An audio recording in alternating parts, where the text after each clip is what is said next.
Good afternoon. This is another episode of The Whispering Sword.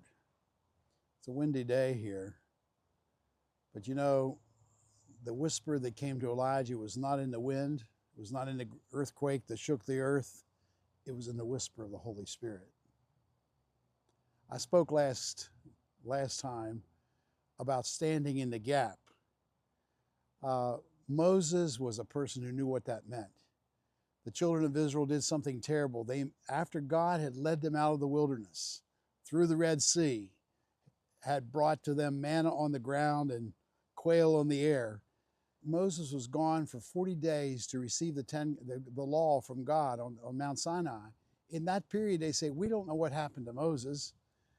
We need a God to follow here. So they threw their gold into the fire, and out came a calf, according to Aaron. And they worshiped it and celebrated this calf as their God who had delivered them. It was a terrible thing. God said, go down, go down. He said to Moses, the people have done something terrible. And indeed they had. And in the course of the interaction between Moses and God, Moses at one point, he reminds God, you're a God of mercy. You're a God of promise. And you promise you're going to bring your people through this. And I'm jealous for your reputation. I don't want it to look like you brought them out here only to destroy them. And then he makes this amazing statement. He said, God, if you only have one blessing and it's between me and them, would you blot me out and save them? God says, no, I'm not doing that. The one will be punished who deserves the punishment. But it was that attitude that Moses had in his intercession. God, I'm willing to suffer, give up my life, give up my place in heaven for the sake of these people. That's how much I love them. That was an amazing heart of an intercessor. It's kind of like if we were to say, there's people doing awful things that I disagree with. Maybe you're a person who loves Trump and you hate the people that are against him. And then you say, oh God, would you bless those people? If you only had one blessing, could you give it to them instead of to me? Or you're a person who hates Trump and you say the same. You say, oh God, would you bless President Trump? And I'm willing to give up my blessing to him.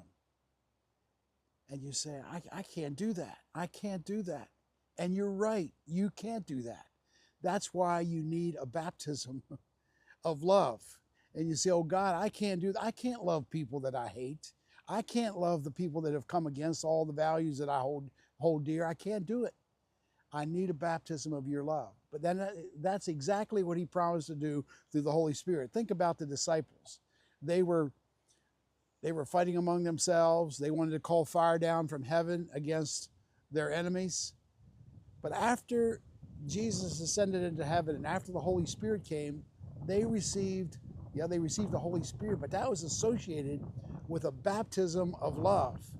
They sold their possessions and gave it to the poor. They loved one another. They spent time with one another. They prayed for one another. They laid down their lives for one another because they had received the baptism of love. That was the fruit of having received the Holy Spirit. Love is a fruit of the Spirit. And so here we are, facing all kinds of turmoil in our society. And you say, God, I don't have it in me to pray for the people that I disapprove of and I disagree with, and I have to say I even hate.